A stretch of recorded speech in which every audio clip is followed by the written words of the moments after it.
Mark, a sprint victory, the first one in a long time, and one that you really had to work with on the opening lap when Fabio managed to get through. How did that change plans? Yeah, honestly speaking, I didn't expect to win this sprint sprint race, especially because I saw in qualifying practice that Fabio Di Giannantonio was super fast in a constant way, and I was struggling a bit more. But on the race, step by step, during the laps, I start to feel better and better. This helps me a bit to start to understand better the way to ride the bike. And in one point, I say that, I was thinking that will be impossible to catch him. But then in the last part of the sprint, I start to feel better. It looks like with the used tire, I feel better than the new tire. Without that key mistake from Fabio, where were you lining up a move? Do you think a move could have been possible in the closing couple of laps? I mean,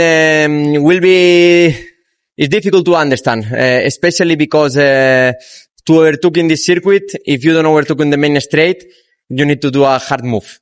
And as we see in Thailand, hard move means maybe penalty. So I was just trying to think how to attack, but it was not clear. But when I saw that he's a small mistake, then I just react.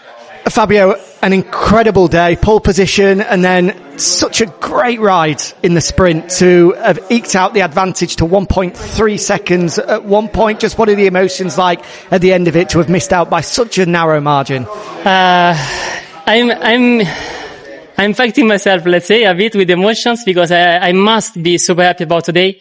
I think almost perfect day, pole position, leading most of the race and battling with Marc. So it's been a great race, first podium of the year.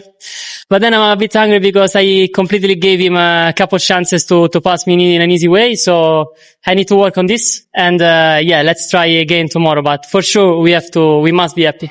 What was going through your mind when looking at your pit board lap after lap, the gap was coming down? I'm sure you're anticipating an attack to come at some point. How are you preparing for that?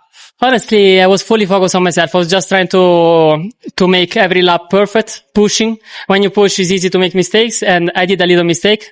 Luckily, the first mistake that was big in the first lap, I didn't crash, but for a really small thing. And then the last also, I did another mistake, but I was fully focused on myself, and I think it's the key to give the best.